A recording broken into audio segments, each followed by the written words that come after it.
All right. How's everyone doing? Everyone's back from lunch. Right. Thank you everyone for coming. I know probably a year ago, I would say that this wasn't top of my radar. I was focusing on maybe some traditional ITGC control training to share with you guys, maybe on user access reviews. But I think maybe a month after that training, I got introduced to Claude. And it kind of opened me up to like, wow, what AI can do, right? So from there, it was just been one long journey going to many different conferences and events and associations to find the training and get into engagements where they were actively using AI. Can everyone hear me, by the way, or is it kind of soft? All right, perfect. It wasn't until maybe 2 months ago at an ISACA event where they actually are now ramping up certifications around auditing AI, where I finally found the training and the insight in terms of how does AI work? Not what is AI and what it's about, because I feel like that's been the majority of training that I've been to, from like GRC conferences to IIA conferences to AICPA discussions. It's been what is AI? What is it about? Versus how do you manage it? How do you audit it? What are the components of it? And how do you, one, set up controls around it? And how do you address the risks around it? Or how do you assess the risks and how do you address the risks? This training is not going to be a full-blown exercise. This presentation is not a full-blown exercise on how to set that up, but hopefully it'll be a primer to give you guys a little bit of insight to see, to kind of gauge where your city, district, right, where you are right now, and kind of gauge what you need to do next as you guys are becoming more AI capable. No, no, I go back. A little bit about me. I work very closely with the Badawi Associates. I think we're year 4 or 5. Up 5, yeah. I think we're year 5 now, where we're assisting them in the IT audit portion of the audit, financial statement audit for the clients. We started off on building out stronger IT general controls around auditing the IT general controls. We're still doing that, but I think once we start exploring, once the city start exploring using AI and maybe some of the embedded tools that a lot of the software that you're using, the ERPs that you're using, will start using as well, we can start thinking about how AI is being used in your financial reporting, and that will naturally become a component of the audit, right? Just something to think about. A little background about me: went to UCLA for my bachelor's, went to UC Berkeley for my master's. I'm conflicted. My certifications: I have a CPA from California and Ohio, and I'm a CISA as well, so with ISACA. My partner here at New Wave, Hunter Gibbons, he pretty much focuses on the state and local practice. He's probably the one you'll hear most of the time when he's trying to get an understanding of the IT environment and kind of doing walkthroughs. He's the main guy. I'm kind of in the background. Again, he has a CISA as well. All right, what we're going to cover: we will have to briefly talk about what AI is, right? And try to get through that as much as we can. But where I really want to talk about is, where the risk shows up, how to manage it, and then kind of talking about the next steps, right? And we will talk also a little about where AI can help too. And I'll interject and kind of bring in some things that we're doing on our end, what I've seen other clients do as well, when they're kind of doing it. And let's talk about why it matters, right? AI is here. Your team, whether you know it or not, are probably using it. Your software and your software, your vendors, your service providers, they're introducing concepts all the time. We have a project planning tool called ClickUp. They recently introduced something called Brain AI. I personally can't stand it. It just gets in the way, but I'm sure at some point I'll find some use for it, right? the residual, and the one thing with using the technology, right, that there's inherent risk to using AI, but the residual risk at the end of the day, whatever you do with it, right, belongs to you. And it's the responsibility of management, right?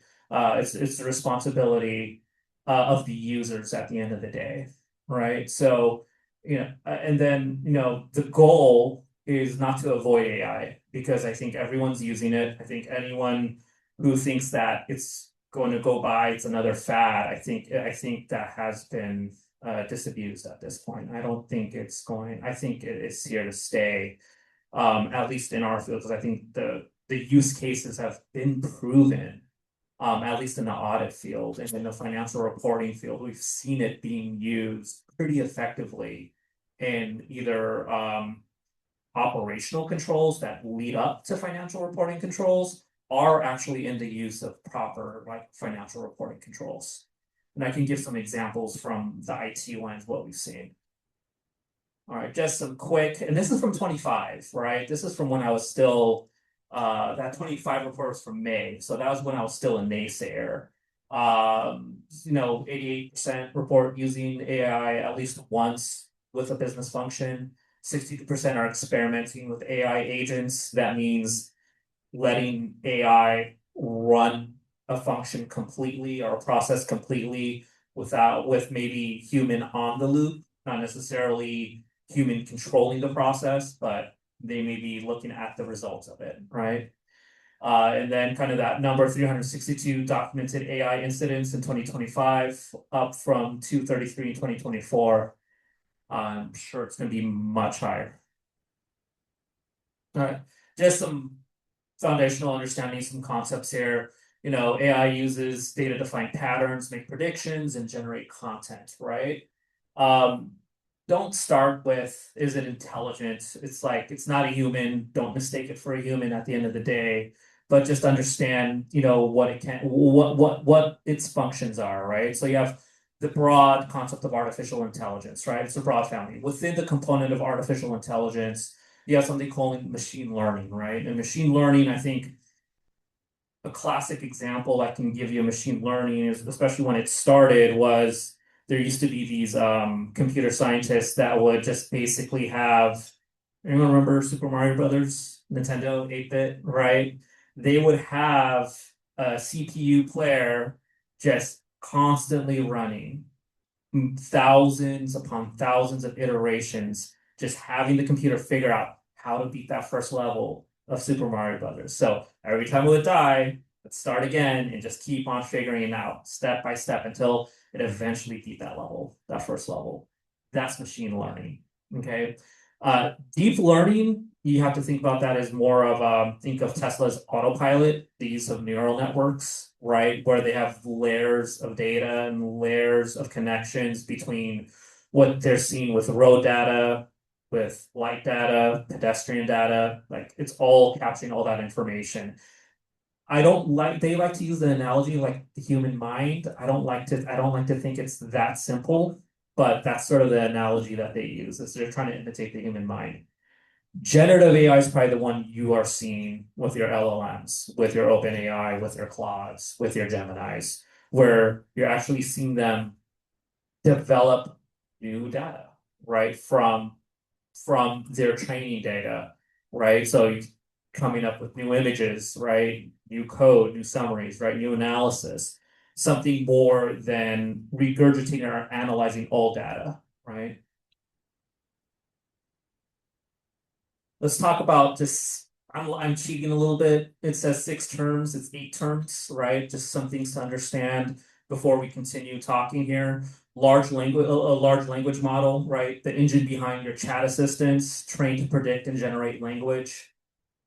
A hallucination, I'm sure people have heard that by now, in terms of a false or unsupported answer presented with confidence. You get that a lot, OpenAI. AI agent, a system that can plan and execute multi-step tasks across tools or workflows. The classic example is Claude Cowork. So you give it, I've had it done it many times, develop an engagement letter for me, right? Go ahead and review this document, make comments, make updates to the document. It'll do that, right? Prompt and instruction file or context you provide to direct the AI output. I don't need to explain what that is. You guys know what it is. Shadow AI, very similar to Shadow IT. It's really just a regurgitation of that. Using AI tools that the organization has not approved, inventoried, or configured. Very common right now. And probably the concept I do want to talk about, because it's probably the one where you can most address the risk right now, is human in the loop versus AI in the loop versus human on the loop, right? Um, and we'll get to slides there where we'll talk about that. All right, the black box, what AI actually is. Underneath every AI tool is the same thing, right? A model trained on examples until it holds patterns it can reuse. So think of when a model is being created, think of like Opus 4.8 for Claude, right? There's a set of training where it's feeding in the model, it's in developing the model, it's basically feeding it training data, right? And then based on that training data, it then has these configurations set up. And one of the key configurations are called hyperparameters. These hyperparameters are then tuned to then have them basically predict the output, right? It's a probability of what the output would be based off of that, right? It's basically just looking at words, and based on the next word that is there, it's making a determination. It's determining or putting a probability of what the next word will be or what the response should be based on your prompt, basically, right? Billions of internal dials. The model itself is billions of internal dials tuned during training until the patterns stick, right? There's no stored answers inside, just patterns, and these patterns are being weighed on everything, right? It doesn't hold answers. It's rebuilding. That output you see isn't a stored answer. It's rebuilding it piece by piece every time, even with the same exact question. You duplicate that question to it, it is literally building it piece by piece. Now, it may look at what you built out before, but that answer is not a regurgitation of that, right? It's still creating a new answer at the end of the day. It's one of the reasons why it could be wrong. It could be right the first answer, it could be wrong the second answer. Yeah, this is a little redundant. Let's talk. LLMs are one of a kind foundation model. So this foundational model, this broad family, think of like ChatGPT, Claude, right? The large language model, foundational model focused on text, reasoning over language, code, and documents. And then there's multimodal models, a foundational model that works across text, images, audio, videos, or other inputs. Large language model, I'd probably put ChatGPT and Claude in that bucket. Multimodal models, I would say probably the one that's probably working best in the multimodal model would be Gemini from Google, because they do a great job with handling various different sets of media. All right. Closed versus open weight versus open source, what these labels mean, right? So a closed model is what you guys are probably very familiar with, right? These are the models that the service provider, dead battery, literally said dead battery. Uh-oh. All right, I'll go get, maybe you can use this one for now? Yeah.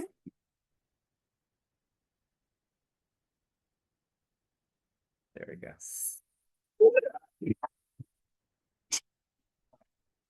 I think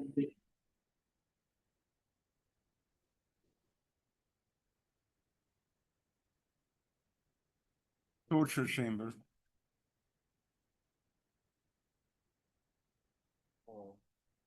Do we know how? I think probably because I don't know. Yeah. I think he made it more sensitive. Okay. So now I think it's to be treated down.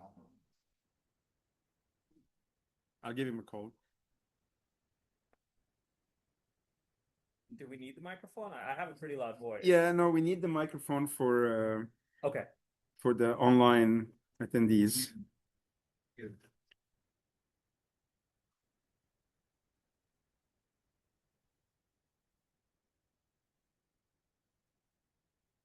Hi, Matthew.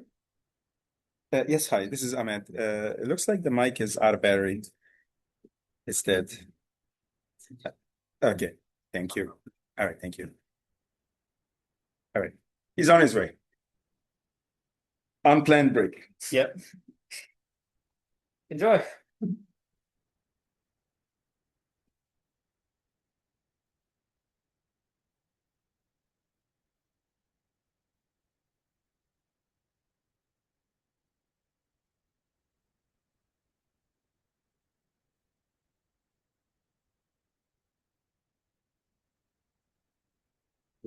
The attendance starts at 8. It seems for people dropping off slowly. Mhm. I think it's still. Yeah, now it's 18, and then it's two of us, so then 16.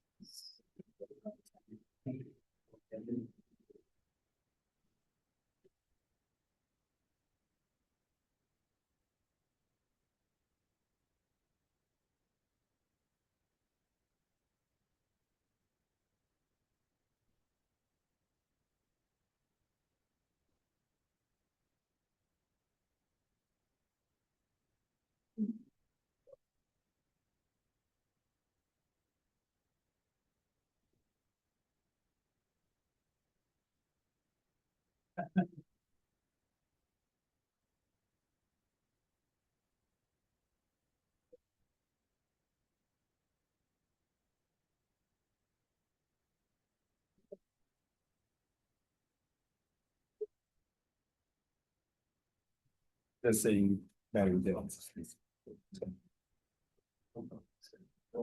I'm seeing you on the Zoom. Okay. Here you go.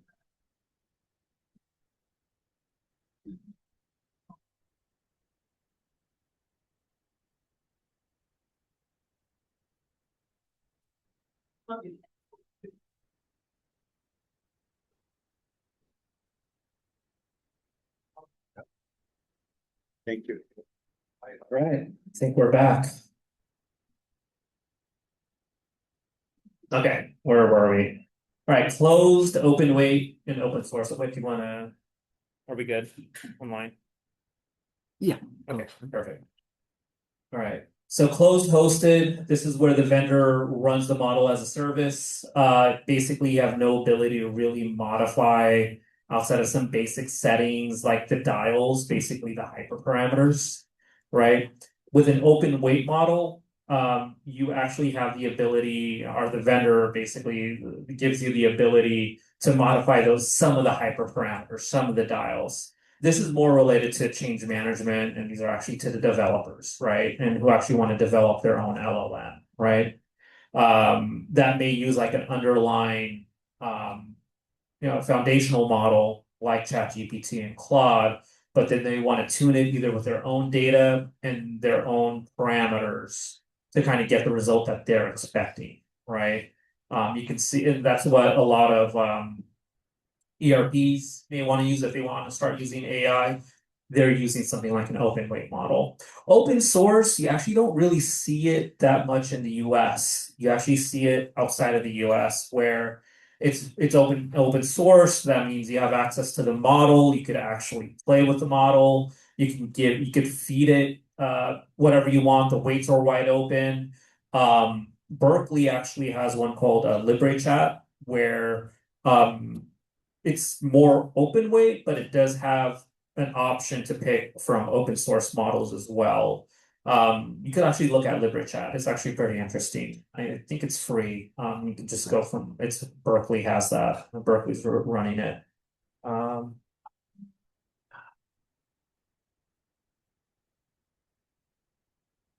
Again, this is sort of just a little bit more clarification, right?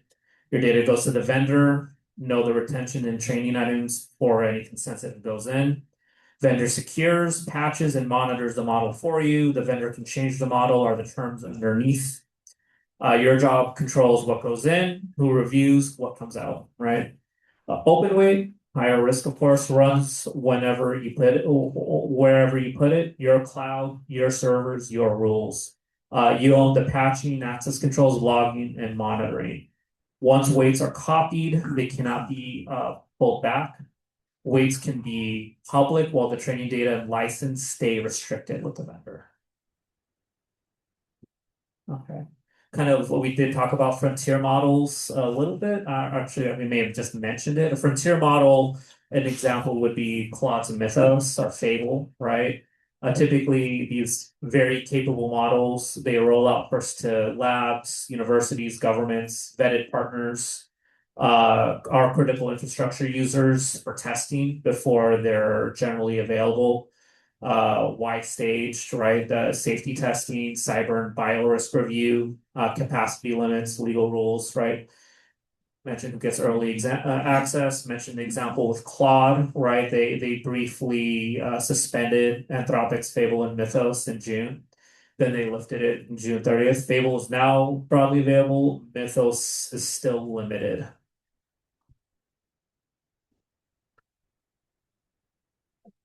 Not sure if you guys get this mixed up as well with generative AI versus predictive AI, right? Generative AI, like I mentioned, is creating new content, where predictive AI, you've seen it in the past where they're kind of ranking, they're developing forecasts from currently available. It's not necessarily creating anything new, it's just kind of analyzing what's there and giving you some further insight. The examples, like, kind of their strengths, right? In terms of ChatGPT, it's really a generative text machine. It's good at generative AI. Not so much on the predictive side. If you know historically, ChatGPT is used to have a very hard time with math, right? Where Claude, and this is kind of the big thing with Claude and why I love it, it's excellent at math, actually. It's really good at predictive AI. Where it's still kind of weak is creating images. There are times when we've had it develop flowcharts from narratives, and it's still a little bit of a struggle. We still have to correct it a lot of times until to fix it or even go in and actually like just scratch it. But it's getting better. Gemini's been my go-to for images, and I'm pretty sure if you're an M365 shop, you've used Copilot, and everybody uses Copilot. It's very integration focused. Behind the hood of Copilot is ChatGPT, right? That is behind the hood of Copilot at the end of the day. Why AI can sound confident and still be wrong. This is like my favorite thing to talk about. A lot of people have to talk about it. First things first are the hallucinations, right? Plausible details can be unsupported, outdated, or just straight up false. A good example of that was about a year ago. There was a newspaper. I actually have the notes here. Hold on real quickly. Yeah, the Chicago Sun and Philadelphia Inquirer ran a syndicated article, summer reading list for 2025. It was AI generated article. Uh, there were 15 books that they recommended. 5 of them were real. Okay.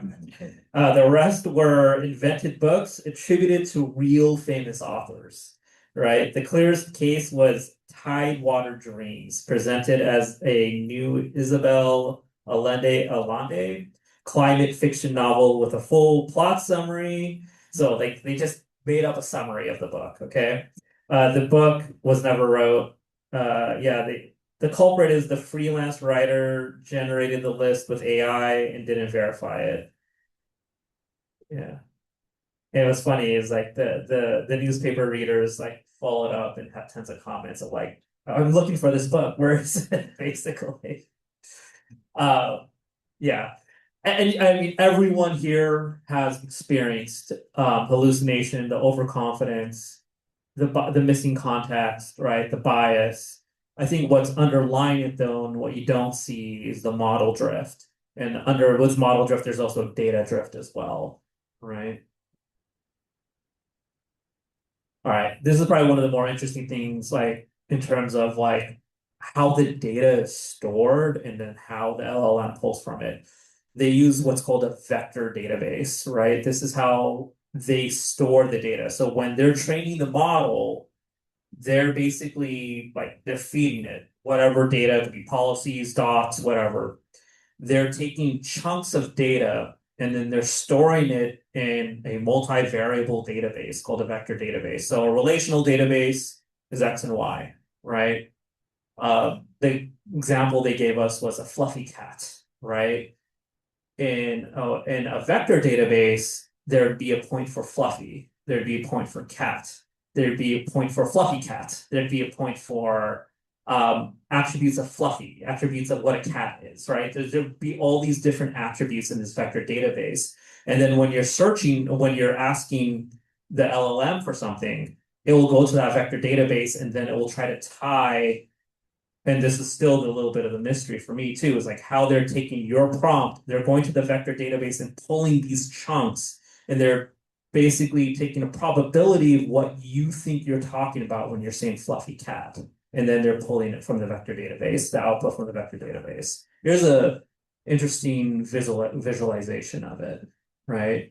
So index your content, the documents, text chunks, embedding model, they go in and then they store it as numbers, right? This is the location for it, basically. 0.12, negative 0.44.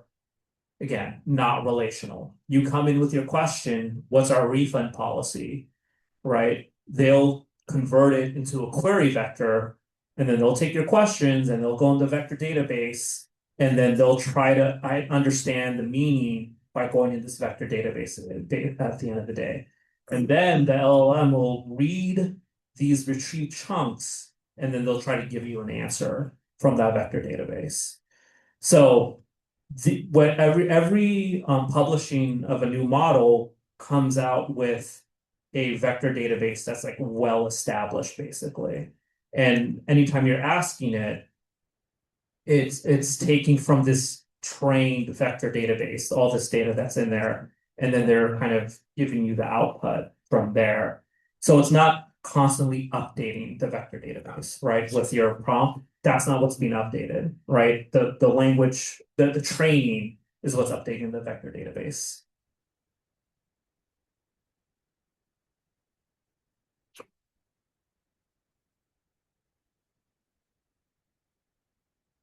So yeah, AI is moving into tools. People already use it. We already talked about this one. We don't need to go into too much individual tasks, embedded tools. We already talked about this one. This is what I do want to talk about is the AI use maturity model, right? As AI takes on more of the work, less happens under direct human control. Everyone is probably at AI in the loop, right? The person does the work, AI is assisting with drafts, suggestions, analysis, and the humans deciding everything at the end of the day, right? It's you asking, hey, develop this PowerPoint presentation, right? And then it'll develop it. You go through it, it's like, this is wrong, this is wrong, this is wrong, please correct this. And then it'll go in, and then eventually, hopefully, you get a nice clean deck, or you just have to take it over, right? The next step, and a lot of people are getting there right now, is human in the loop. AI does the majority of the work, but there's a person reviewing it and approves the outputs before it's used or acted on. From our side, with clients that let us, we are implementing testing. We are doing testing where we feed it, we give it it has the RCM, we give it prior year's work papers, we have our walkthrough meeting, we will give it the transcript of that walkthrough meeting, we'll give it the screenshots, and then we tell them, please go ahead and test, document. We've had it done it on user access reviews, we've had it done on policies, we've even done it on SODs, segregation and duty analysis. And it's done it pretty well. I did a full an evaluation of a website from a security perspective. I was able to, this is actually for a paper for my master's, where I had it go ahead and help me go through the transcripts of the testing. And then it went in and basically just drafted the full report. What would it maybe took me a week to draft, took me maybe a day, right? after my review and analysis and confirming that everything looked right. After human in the loop, the idea is less human, more AI, human on the loop. AI runs on its own. A person is monitoring and can pause, override, or step in when needed. I haven't seen much of that yet. I've really only seen human in the loop. And then full AI, no human in the loop. AI acts and completes tasks with no human review or intervention. Highest risk model. I can't. I have not seen that at all yet from a financial reporting perspective. What I have seen is AI in the loop and human in the loop. All right, where the risk shows up. Okay. So you can still have AI risks even if you aren't a power user of AI, right? If you use it, bad input, data leakage, weak review. Others use it, vendors, partners, staff using your data, right? Bad actors can use it at the end of the day. Fraud, impersonation, phishing, deepfakes, right? Impacts, right? Business, wrong decisions, compliance fines, disrupted operations. Data, I think this is probably the biggest one. Leaked confidential client data, privacy violations, reputation, lost client, public trust. I'm going to give you guys, when we first started using Claude, there's something called connectors. It can connect to your M365 environment. It connects to our project planning tool ClickUp. In our project planning tool ClickUp, we could add a lot of comments about how an engagement going and how team members are working. We had comments on team members that we thought were self-contained within our partner view, right? It was restricted to just me and my other partners, right? One thing that is almost a requirement for connector for these AI tools to connect to your environment, some level of privileged access. So with that privileged access, they were actually able to bypass a lot of the rules that we had in place within like limiting workspace access. I was able to bypass it. So when I asked it, can you tell me what comments I had for this conversation I had for this staff on this day? Pulled it right up. And then we did it on a test account that didn't have like privilege, like weren't admin users of the AI tool. Yeah, it pulled it up. Yeah, we shut down that connector almost immediately. So something to really think about there. So yeah, just key AI risk areas to assess, right? Just at a high level, right? Data privacy and retention, what data enters the tool, where it stores, and who can review it. Again, goes back to, these AI tools can have powerful access to your environment by default. Output quality, hallucinations, stale facts, bad assumptions, or weak explainability. That goes back to prompt engineering. It's a term I don't like saying, but prompt engineering is a thing. Once I better understood from actual like AI engineers, their prompts are treated like to the same level of detail of like a functional spec. Like they are documenting the requirements, they're listing out, they're almost treating it like code, right? With that level of discipline. Bias and fairness, uneven outcomes for people, customer vendors, or communities kind of goes back to prompt engineering and ensuring that the models stay consistent, which is hard to do when you have no control over it, which means you need to have a human in the loop. Security and fraud, right? Prompt injection, impersonation, phishing, deepfakes, account abuse. This is stuff that could potentially be out of your control. So you need human in the loop. Vendor and ownership, right? In terms of when models change, what does that mean for you at the end of the day?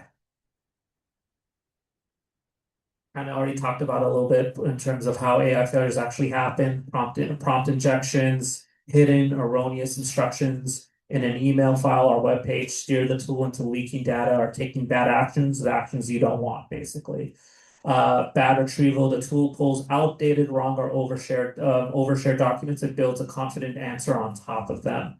I think one of the things you'll see, especially with the free versions, is the data they're historically pulling from. It's typically from when I used to use ChatGPT, it was like 3 years old, 2 years old, or something like that. It was like 2 years ago. I think with enterprise versions, they get a little bit more recent. And like with Claude, they'll pull directly from web pages. They'll go to Chrome and pull directly from web pages. that leads to potential issues with prompt injection. Just letting you know what happens if it takes you to a bad site, like a malicious site potentially, right? Like a watering hole site. Agent overreach, an agent with system access to it takes multi-step actions nobody intended at machine speed. Again, my example with them going into ClickUp, pulling information that we did not expect them to do.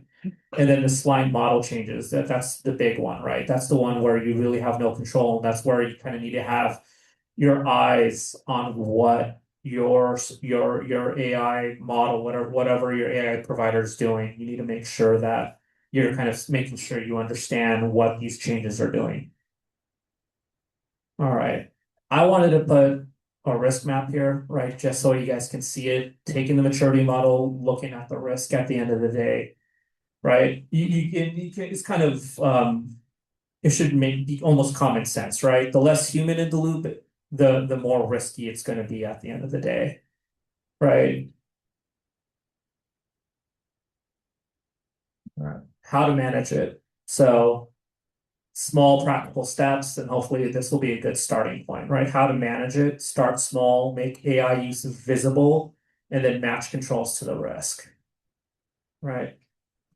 First things first, who owns it, right? Who's going to own the AI initiatives at the end of the day, right? And kind of this is coming from ISACA and their recommendations, right? In terms of who's going to be responsible. So leadership, typically in some type of steering committee, right? They're going to set the risk appetite. They're going to approve policy. They're going to fund the basics, right? Your IT and security, they're going to approve and configure the tools. They're going to control access. They're going to watch the logs, the incidents, and they're going to pay attention to the vendor. The department heads, they're going to own the use cases. That means the prompts, right? Whatever prompts are developed that are going to be used in financial reporting, they're the ones responsible for it at the end of the day. And they're the ones that are going to enforce the human review points at the end of the day. Internal audit, if you guys have an internal audit, they're going to independently verify the controls actually are working. At the end of the day, they're going to report to the board or the council, or the steering committee. 5 questions you want to ask before approving any AI tool, right? Most AI risk decisions come down to the same 5 answers. Ask them before the tool is in use, not after. I know we're a little late for that. What data will it touch? Right? Client, resident, employee, financial data changes the risk immediately. Where does it run? Your tenant, the vendor's cloud, or a public tool, and what the vendor keeps. Good news is a lot of the main players are getting SOC compliance. So they are maintaining strong security infrastructure controls within their environment. And then I know for Claude, they for their enterprise version of Claude, they contractually promise to not use your data in influencing their training data. So they won't use your data in training new models. So it's a strong consideration. I know ChatGPT also is going has that as well. Not sure about Gemini. Okay. Who reviews the output? Name the human review point before it affects money, people, or the public. What does it cost to be wrong? That's a little complicated there, right? But score the decision impact, not the tool. Drafting it is not a benefits decision. How do we turn it off? Exit terms, data return, and a fallback process if the tool fails or is breached. Classic cyber incident. Okay. 5 practical controls to start with. Put it in writing, policies. A short acceptable use policy people will actually read, set the data rules, define what can never go into public or unapproved AI tools, or even your own tools. Maybe you'd feel too uncomfortable putting in some type of PII data. Number 3 is key right now. Keep humans in the loop, either as the main driver of the process or at least reviewing the outputs, right? Vet the vendors again, find out, ask them, hey, you have a SOC 2. Is with the service providers that are now implementing AI, like your ERP, like Tyler, if they're starting to implement and use AI solutions in their SOC report, make sure they're covering AI in their SOC report as well. And then yeah, train your people, train them on the basics, the privacy, the hallucinations, and when to escalate. These are some of the standards you can look at right now. Again, for me, NIST is probably the foundation, right? That's the one is starting it all.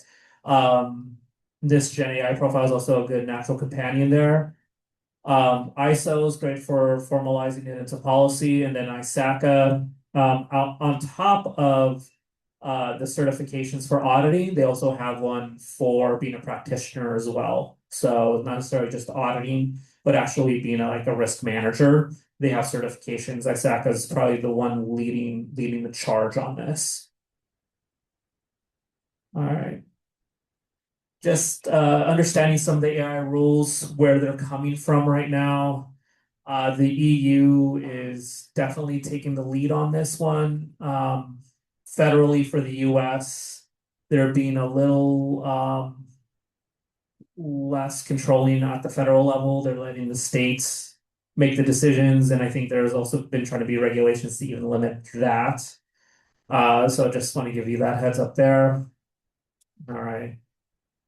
Just some in summary, right? Starting with visibility rules and ownership, find where AI is already being used, name an owner for the policy, exceptions, and vendor questions, write a short acceptable use policy, add human review where it's happening right now, and then check with your vendors.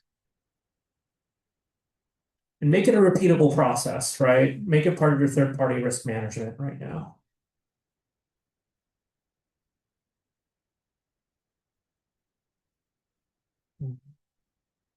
Get a little extra. How are we on time?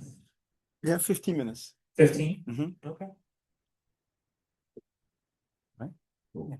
If you want to put a little clock in terms of what you want to do for 90 days, right? Find it, set the rules, and make it stick. All right. I did want to add, there is a disclaimer. Parts of this presentation was drafted, edited using Claude. All slides were reviewed by a human. And what I do want to show you could actually go out of it and actually show the the actual presentation. I want to show the slides I decided to not include, just to show you how sometimes it's just nonsensical. Would you let me do that? Yeah. Go ahead and exit out of it. Okay, yeah, bring it. Bring the old one. No, use that same slide deck, but just show the ones that were. I hid the other ones and I put them all at the end. Okay. Yeah.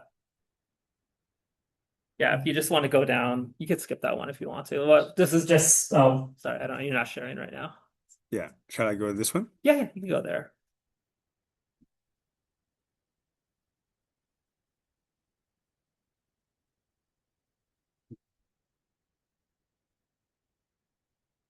Oops.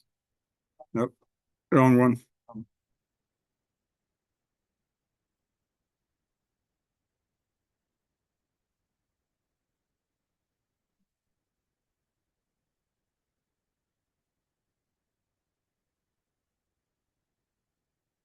I think you have to start the slideshow first on Oh. the current slide. Okay. Oh, it's not though, it's hidden. So it's not going to show on the slideshow.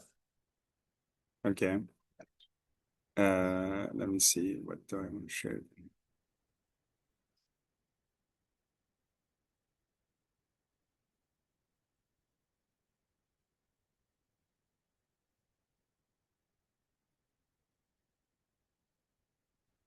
Drag this window into. Yeah. Yeah. So first things first, like it just kept on repeating. Like we already had so many slides on generative AI, and like it's so small. Can you read that slide? It's so tiny, for no reason. And training prompt prediction already gave a slide on that. Like I don't know why it needed to repeat itself constantly. You want to go to the next slide?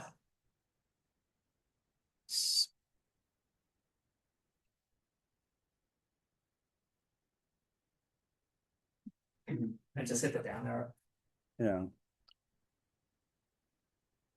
There you go. AI can help, but only if the work changes. What does that mean? Right? It's like, what is it trying to sell us? So yeah, go ahead and go to the next slide. Yeah. Distillation turns big models into focus models. Like where, like again, like it may be useful, but it had no purpose in this discussion at all in terms of like, okay, teacher models, examples, labels, student models, no context really given. It just seems like they just threw stuff together here. And then here, just some random fact they just threw out here with a random picture. Yeah. Like, okay, that's great. It's scaling fast. Okay.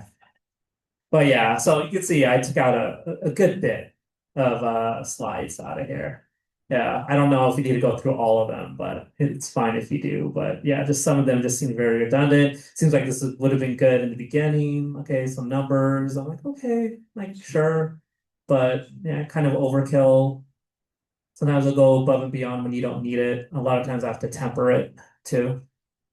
And again, the formatting was all off.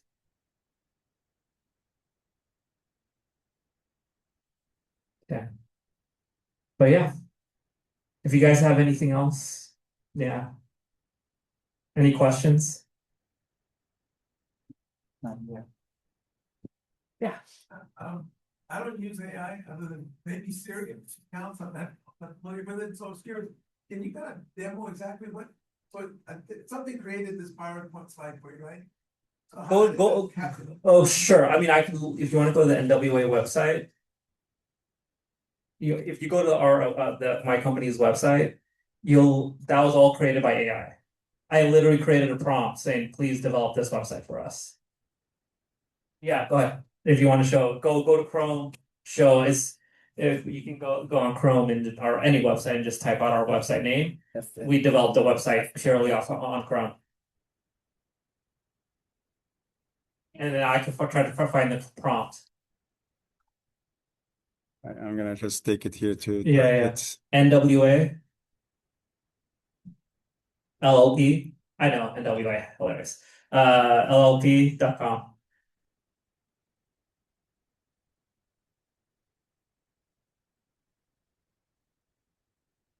Oh, I think Yeah, completely built on Claude.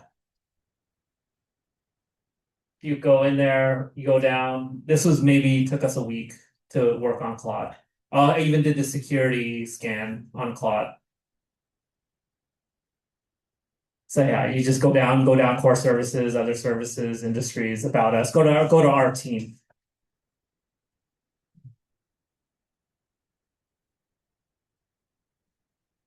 Yeah, the people behind every engagement. Go ahead and go down. Jonathan Biff, founding partner, co-partner. Yeah. To add all these people, maybe it was one. We just uploaded the pictures, we put it in a Claude prompt. We said, "Here, Claude, here are the pictures. Go ahead and update this. Go ahead and update this." And it probably drafted that first, and then we Mhm. reviewed it, and then we said make adjustments. do you want to share the screen? Credentials are. Oh, Credentials are correct. screen shows, I guess, oh, it's not. because we. I'm sure in the Same context of here. every project that you build in Claude, you're able to set instructions. Oh. You're able to feed it, I think you're sharing like Oh, you're sharing the um, presentation. Okay. files to be its initial set. It's memory basically. So part of the memory in this website is like, okay, here's our pictures, here's our CVs, here's like the services we've done before, here are our list of clients. And we want the website to be like this. So we want the first page to be our home page. We want to show this. And like we went through each page and we told them like we want this in each page. And it was Jonathan, the founding partner, who has zero IT experience, has zero coding experience, developed this website. Yeah.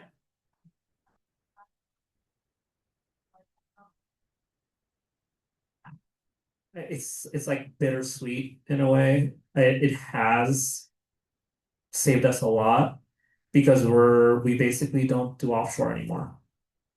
But I feel very bad. Like there's like I feel very bad. I'm trying to find ways to still bring them in, but trying to find a way to bring them in. But it's getting harder and harder because we're able to do a lot of the base level testing. Like the one thing that AI used to have a big problem with was like annotating documentation. Not maybe last month we solved that. Like it's probably annotating our work papers. So what we focus from our firm perspective, we're planning to add a service line for AI. I'm planning to get certified with ISACA in August. Once we get that, I'm planning to have a service line on auditing AI and then implementing AI for clients. But what we're focusing on now is like, okay, more senior people. So a lot of people in our team, they were either directors at Big Four or larger firms, and we're getting at like manager and above, our super senior experience, like super seniors and above is what we're looking at on our end. And it really comes down like there is going to be like an issue. It's like how do we train up the next generation? That is a concern that I have.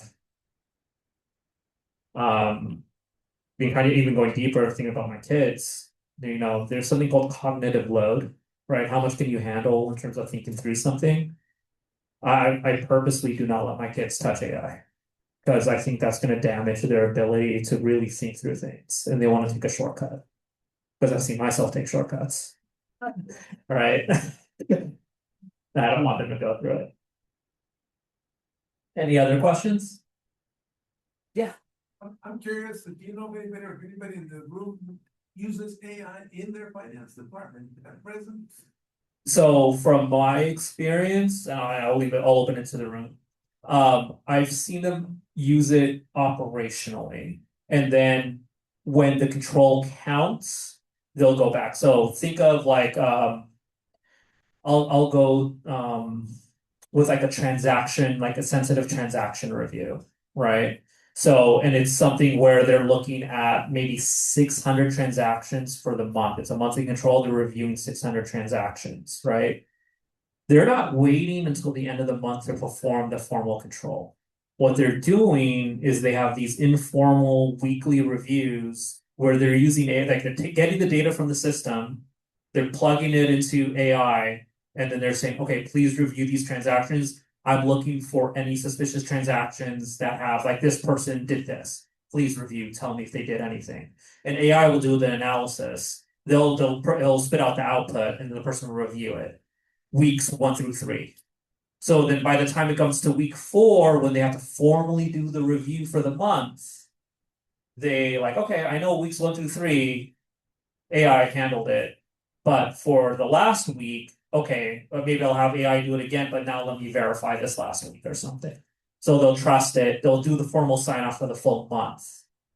Right, but they have a level of confidence that operationally they know weeks 1 through 3 are fine.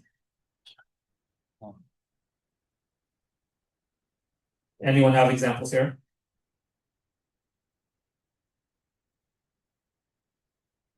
Probably not in finance. I know some cities are using AI in public safety. Yep. Using AI to write police reports from body camera footage. So there are definitely our clients are starting to explore for sure. Great. I think a lot of clients do have Copilot and use it for just the basic, things. But like citywide, definitely saw a few cities that are in public safety. They're introducing those tools. That's great. I don't know. It's great and not great. Yeah. Yeah. Yeah, I have one client, I guess, that I have to say, I'd rather AI write the police reports. I think you're probably One thing that we've also done, we've seen clients do is SOP analysis, which can get very, very time consuming. Traditionally, you have to use a big data tool to really do it, right? So what we've seen them do is like, okay, they build the requirements for the SOD matrix. They get the outputs from the system, which is a huge set of like roles and permissions and just huge sets of data. And then you have to tie it back to the users as well.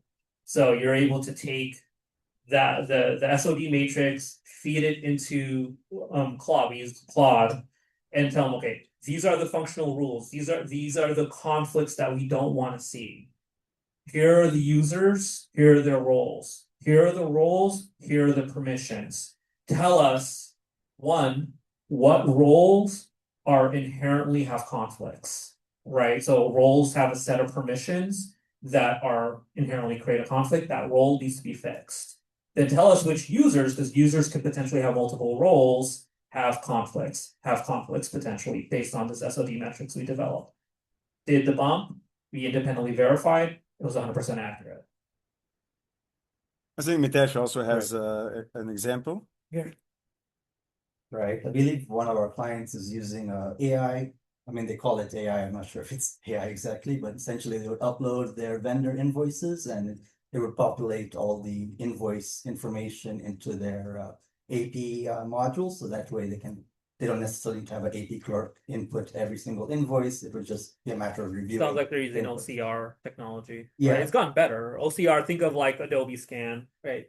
So, but it's probably just on steroids. Another client, and I haven't used that, but another client shared with me that they use something called Scribe, which basically kind of help you document like it can monitor how you're processing payroll, and then based on that, write up policies and procedures based on what you've done, like the steps and documenting the steps and all of that. So there are definitely a lot of. Oh, yeah, I think he has one. You have an example? Yeah. Yeah. Here. City of Richmond, we do use in terms of staff report writing and presentations like you did. We do take out the prepared by Copilot though.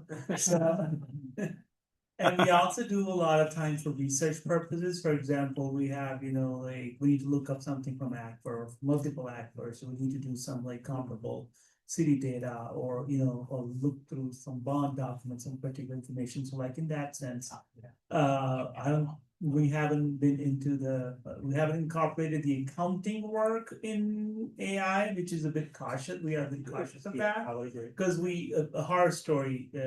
I think a hallucination example would say like we needed to basically find some information from council meetings, and we fed council meeting transcripts to look for council members' comments on certain things. And it give back very confidently, very detailed comments from council members who were not council members, for the last 10 years.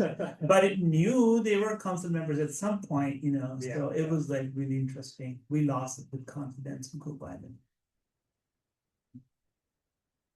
I'm not gonna, Copilot's Copilot, right? ChatGPT's ChatGPT. Yeah, no, it kind of goes back to the human in the loop aspect of it, right? You caught it there, right? It makes you more hesitant. And then you kind of have to take a step back and maybe root cause it. Was it an issue? I mean, AI is going to be as good as your prompts are at the end of the day. And then even before the prompts, the initial instructions that you give it to build its memory. It's going to be as good as how you set it up, basically, at the end of the day. Anybody else? I just think if you can give some recommendations, I think for everyone in the room here, you mentioned Copilot is built on top of ChatGPT, and internally we have CoCounsel, which I believe is built on top of Claude. I think we looked it up. It's actually built on ChatGPT. It's ChatGPT, all right, Yeah. of course. Brett's wife works for Anthropic, so he's a little biased. Wondering, given the state of things right now, would you recommend there's all these purpose-built AI tools coming out, for modeling and financial modeling specifically? Would you recommend going to some of these purpose-built tools or going straight to the source, like going to Claude, getting these contracts? Because I know you can structure those in a way to protect your data, but are those too complex? What would you say for people in the room here would be the best approach? I think for state and local governments, right? You have more of a duty to your citizens to ensure proper compliance, right? At the end of the day with these tools. There's something called the SaaS apocalypse, right? That's coming, right? Where a lot of these SaaS tools can be replaced with whatever you can do in AI, right? But that brings in a lot of risk, and the reason why they're saying it's a SaaS apocalypse is because a majority of businesses don't really have that level of trust. They don't need to show that level of trust from the community, right? They don't need to show that you can trust us guys, right? If you try to build it yourself, right, and we just talked about how Wild West it can get, you're opening yourselves up to risk right now, right? Like if you kind of try to do it on your own and rely on it. Now, if you're human in the loop or some type of model like that where you ensure there's a human review, then it's just about setting up the right control, right? Those purpose driven tools, while good, are also, I mean, they're where we are technically. They just may have some engineers, but a lot of times they may not be thinking through the risk the same way. Like we're at that same infancy level, right? Like we're still immature as a whole. So are they thinking through the risk? You got to ask those questions to that vendor. So that goes back to your third-party risk management controls. Are you vetting them properly? Are you asking, does your SOC report scope out AI tools? Because you'd be surprised what they scope out in those SOC reports, or what they fail to say they scoped in is probably the better way to say. So I'm not giving you a good answer. No specifics, huh? Yeah.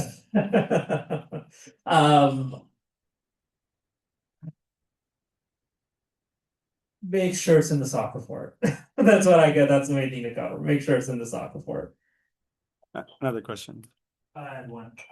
So what are the limitations of the free versions of these platforms? Typically, the data that they're using and the security and the promise that they won't use their data for training later on. So could you said you created this website with, On our enterprise cloud account, which does have security. could you do it with the free version?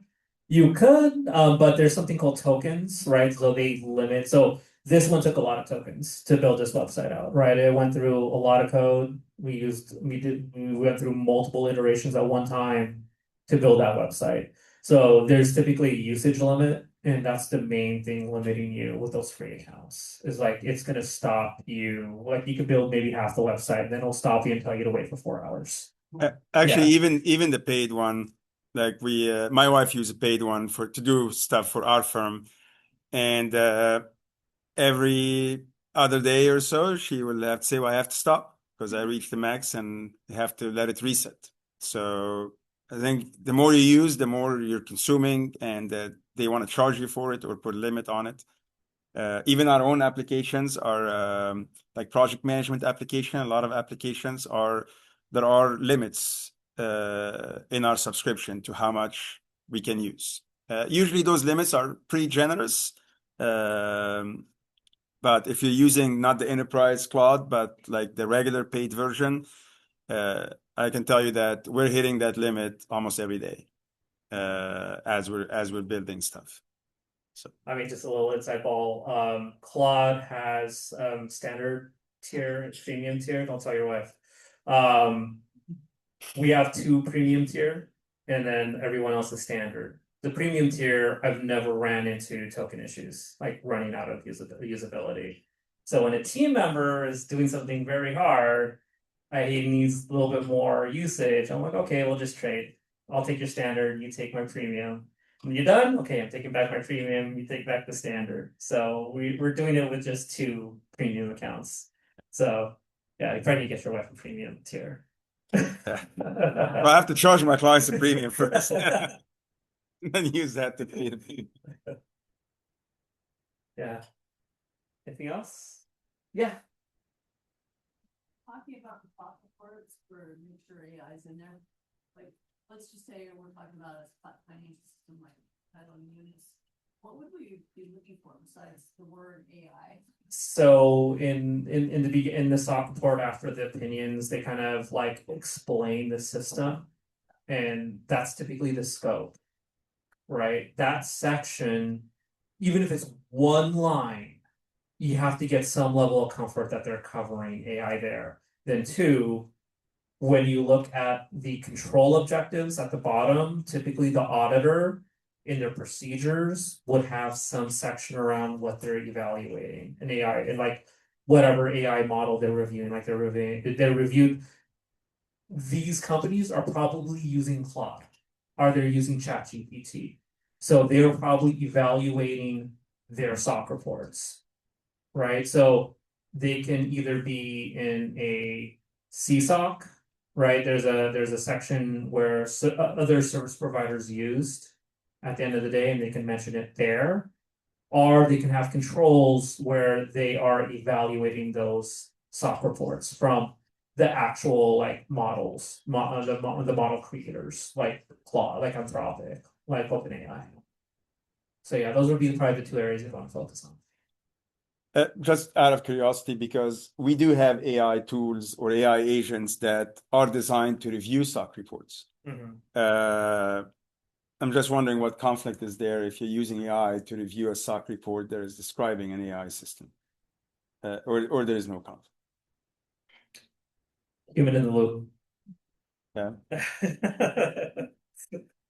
Review Not that I ran Yeah, into yeah, any yeah, yeah, issues, but no, I'm just definitely, curious. definitely review whatever they're spitting out at the end of the day. You would do it anyways, right? But in terms of a conflict, Like, do you think, like, for example, if you're using Claude to evaluate a SOC report of a SaaS that is using Claude, yeah, would Claude basically analyze a SOC report and identify that Claude's not working? are you saying there's some unknown bias or hidden Yeah, bias where yeah. Claude is Like, would Claude gonna say, do oh, it? you know, And it came from Claude. yeah. Like, Yeah, I'm just curious if there are biases. that's a great question, and you would need to double check. Okay. You would need a review because there's no good. They haven't opened up that part of the model, right? Like Okay. you don't know what biases they really put in there. One of the biggest problems in auditing these AI models is it's very hard to peer into what they actually developed, right? That's why they provide a SOC report, because they're allowing a service provider, a service auditor to look at it. The other thing is there's a concept called data drift, right? Some of these newer models are allowing Maybe it's fine. them to update their vector databases with new data at a very frequent basis, right? Because don't think of like they're constantly doing mini updates to their models, right? At a very frequent basis. So what happens is like, okay, Monday, the model would have acted to based on their understanding of the data, they would have given you this response. But with these incremental updates, they would then, by Friday, may have came up with a completely different answer. How they got there based on these data updates, they don't have logging for that. You can't necessarily understand how they got from answer A on Monday to answer B on Friday. There's no logging for that. So there's a concept called poisoning the well when it comes to like in-house developed or like open weight models where you're actually able to use your own training data, right? Those models, they're using very specific data to kind of build some type of almost like trying to be as deterministic as they can, because you can't be fully deterministic with AI models. You're trying to be as close to deterministic with AI models with the data they're providing. If, say, someone nefarious, like a malicious, with malicious intent, like an attacker comes in and poisons that well, that data, that trains the model to then give a different answer, introduces bias, there's no log of that. There's no way to really understand like what they did with that data drift, with poisoning that well. The logging behind that is very poor right now, at least from what ISACA has said. So there's some real problems with being able to audit it how you would traditionally audit it, by looking at logs, looking at the history, like having repudiation, basically. Sorry, that's probably one thing I forgot to mention. The biggest difference with the use of AI from an audit perspective, traditionally, IT application controls were deterministic. That means you could easily predict what the output would be depending on the set of data. What AI introduces is probability now. It's probabilistic now. There's a percentage behind what you think that output would be now, which almost makes it the same thing as a manual control. It's difficult, right? It's a real challenge, and people are still trying to figure out how to deal with the probabilistic outputs that are coming out of AI. I think we're over time. Yep. So thank you, Omar. All right. Thank you again, Omar.